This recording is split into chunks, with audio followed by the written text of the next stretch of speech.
Here are two morphed shells from two cicadas or cicadas.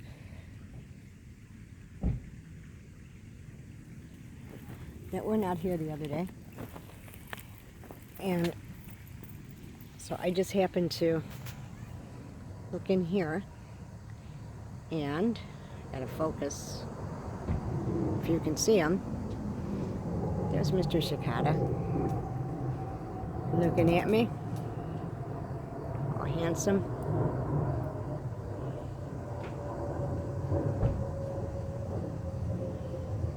They don't live very long after they molt out of those shells.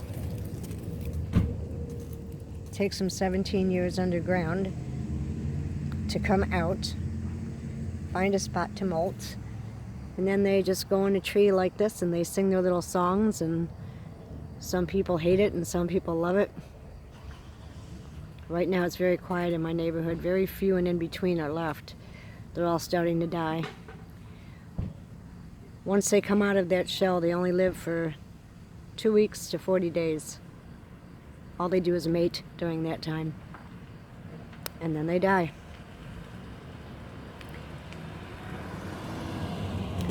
But next year, hopefully, new ones come out, because I do look forward to hearing them all summer long.